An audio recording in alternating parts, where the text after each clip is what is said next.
অ্যাকোয়াফিনা আপনাদের এখানে কিভাবে আসে? কিভাবে আসে অ্যাকোয়াফিনা? কিভাবে আসে? কিভাবে আসে অ্যাকোয়াফিনা?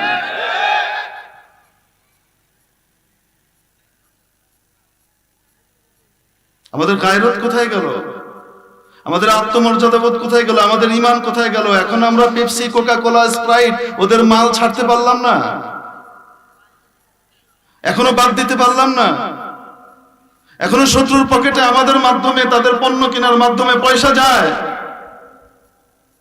এই ঈমানের দশা নিয়ে, এই অবস্থা নিয়ে আমরা দাজ্জালের মোকাবেলা করব, ইমাম মেহেদীর সাথে যোগ দিব, ঈসা আলাইহিস সালামের সাথে যোগ দিব, এই দশা ঈমান নিয়ে।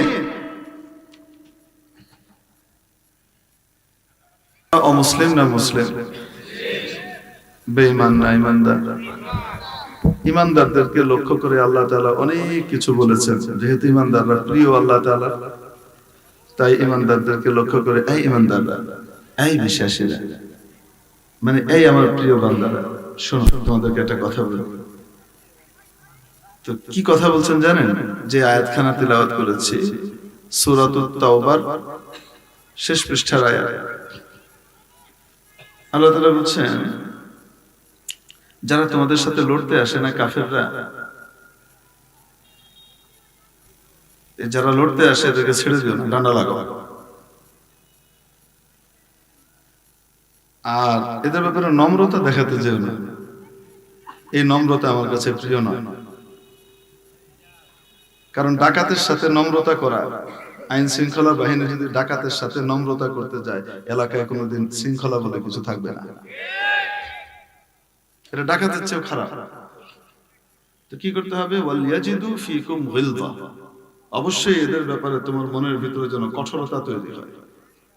ফিলিস্তিনের মুসলমানকে হত্যা করলে আমার আপনার দিলের ভিতরে যদি ইসরায়েল এবং তাদের দোসরদের ব্যাপারে কঠোরতা তৈরি না হয়, বুঝতে হবে ঈমানের ভয়ঙ্কর ঘাটতি আছে। যদি ওদের ব্যাপারে সেখানে মায়া আর মহব্বত প্রমাণ হইতে থাকে, ওদের ব্যাপারে মনের ভিতরে রাগ, ক্ষোভ, গোসা না জন্মে, ওদেরকে পরিত্যাগ করা, ওদেরকে বয়কট করার মানসিকতা যদি আমার আপনার দিলে তৈরি না হয়, তাহলে যত নামাজ পড়ি, রোজা রাখি আর যাই করি না কেন, বুঝতে হবে ঈমান কিন্তু আইসিইউতে আছে। ঈমানের অবস্থা খুব একটা সুবিধা না।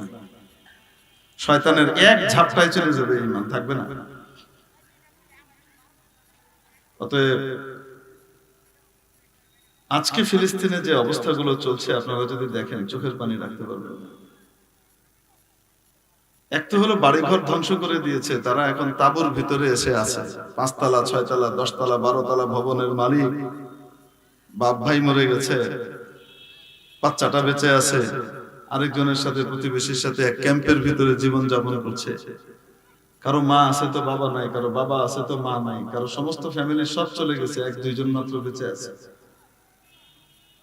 এই অবস্থায় তারা ওখানে মানবেতর জীবন যাপন করছে। তাও তারা যেন থাকতে না পারে, এটার জন্য কৃত্রিম বন্যার ব্যবস্থা করা হয়, সিস্টেম করে।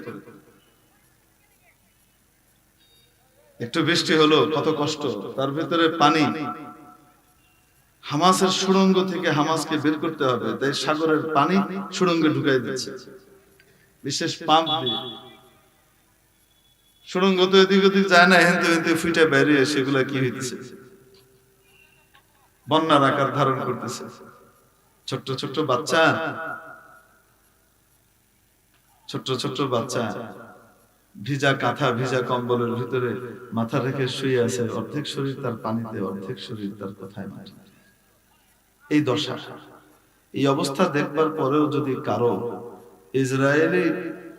ইসরায়েলি দুষ্ট এবং তাদের দোসরদের ব্যাপারে উদারতা, মায়া, ভালোবাসা বা তাদেরকে সামান্য এক রুটি, এক পয়সা দিয়ে সাহায্য করার মনোভাব তৈরি হয়, তার ঈমান আছে কি নাই তা সে নিজেকে জিজ্ঞেস করবে। আস্তে বলেন, ঠিক কি ঠিক না? কেউ বলা লাগবে না। তাহলে ওদের সাথে আমাদের সম্পর্ক কি বন্ধুত্বের হবে?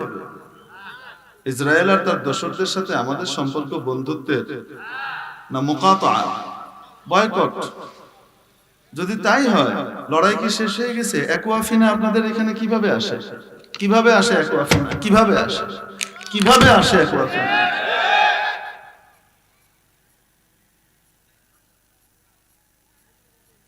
আমাদের গায়রত কোথায় গেল? আমাদের আত্মমর্যাদাবোধ কোথায় গেল? আমাদের ঈমান কোথায় গেল? এখন আমরা পেপসি, কোকা কোলা, স্প্রাইট ওদের মাল ছাড়তে পারলাম না, এখনো বাদ দিতে পারলাম না। এখনো শত্রুর পকেটে আমাদের মাধ্যমে, তাদের পণ্য কেনার মাধ্যমে পয়সা যায়। এই ঈমানের দশা নিয়ে, এই অবস্থা নিয়ে আমরা দাজ্জালের মোকাবেলা করব। ইমাম মেহেদীর সাথে যোগ দিব, ঈসা আলাইহিস সালামের সাথে যোগ দিব, এই দশা ঈমান নিয়ে।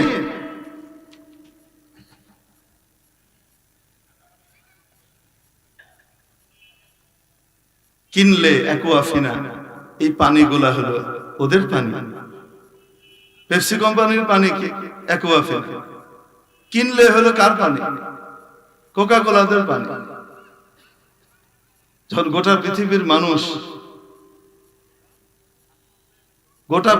মানুষ, শুধু মুসলমান না, অমুসলিমরা পর্যন্ত রাস্তায় নেমে আসলো ফিলিস্তিনিদের হত্যার প্রতিবাদে। আমেরিকার মতো জায়গাতে ৬-৭ লাখ মানুষ একত্রিত হয়ে যাওয়া চারটিখানি কথা। ব্রিটেনের মতো জায়গাতে ৮-১০ লাখ লোক একসাথে হয়ে যাওয়া, এটা চারটিখানি কথা প্রতিবাদে। ঠিক সেই সময় এই Coca Cola company, Coke Studio আমার দেশে কনসার্ট করেছে বাংলাদেশ আর্মি স্টেডিয়ামে বসে। সেই উৎসবে মুসলমানের বাচ্চারা শরীক হয়েছে। ঈমান কোথায়? গায়রত কোথায়? এই ঈমান দিয়ে জান্নাত। এই ঈমান তো সাথে করে দুনিয়া থেকে নিয়ে কবরে যাওয়া যাবে না, হাসর পর্যন্ত এই ঈমান কই যাবে? মেরে মুহতারাম দোস্ত, এই জন্য ভাবনার বিষয়, চিন্তার বিষয়। ঈমানের পরীক্ষা নিতে থাকা দরকার যে আমার ঈমানের অবস্থাটা কি। ওদের পণ্য বয়কট করা, বিধিবিধান এবং ইসলামের এই নির্দেশিকা মানবিক দৃষ্টিভঙ্গিতে চিন্তা ভাবনা করা ইত্যাদির দিক থেকে মানুষের নিজস্ব যে একটা কি আছে, চিন্তা ভাবনার দিক আছে, বিবেক আছে, এই বিবেকের দৃষ্টিতে এখনো কি তাদের সাথে আমাদের যুদ্ধ শেষ হয়ে গেছে? না, তারা এখনো যুদ্ধে। তাহলে ওদের আর ওদের দোসরদের কোম্পানির মাল আমরা কিনি, কত লজ্জার কথা। ইউনিলিভারের মাল, লাক্স, লাইফবয়, এগুলো আমরা কিনি, কত লজ্জার কথা।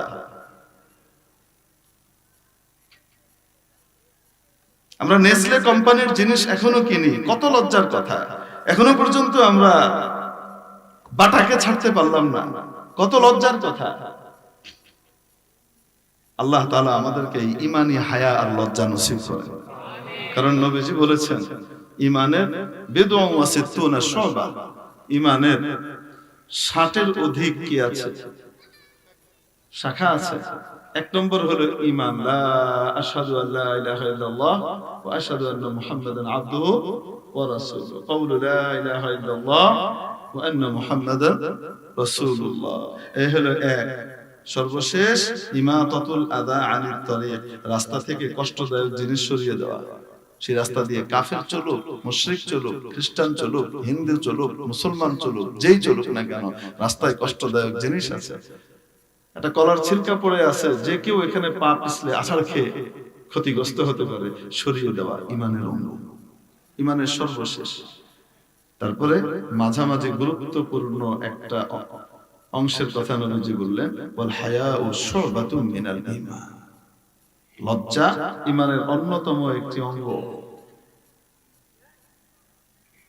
বাকিগুলোর উল্লেখ করেন নাই, শুধু মাঝখানের একটার কথা উল্লেখ করলেন। তারপরে বোঝা গেল মাঝখানের সবগুলোর ভিতরে উল্লেখযোগ্য যদি সব বাদ দেওয়া হয়, সবচেয়ে গুরুত্বপূর্ণ কোনটা? হায়া। হায়ায়ে ঈমানি, লজ্জা। লজ্জা যদি থাকে, এই সমস্ত কুফারের সাথে যারা মুসলমানদেরকে হত্যায় অংশগ্রহণ করে, মানবতা হত্যার ভিতরে অংশগ্রহণ করে, এই সমস্ত লোকদের সাথে সম্পর্ক তো দূরের কথা, ওদের পণ্য কোন সময় কিনে ওদের পকেটে পয়সা এক রতিও পাঠাতে রাজি হবে না। লজ্জা লাগবে, ঈমানি লজ্জা। আল্লাহ তাআলা আমাদেরকে ঈমানি হায়া নসিব করেন।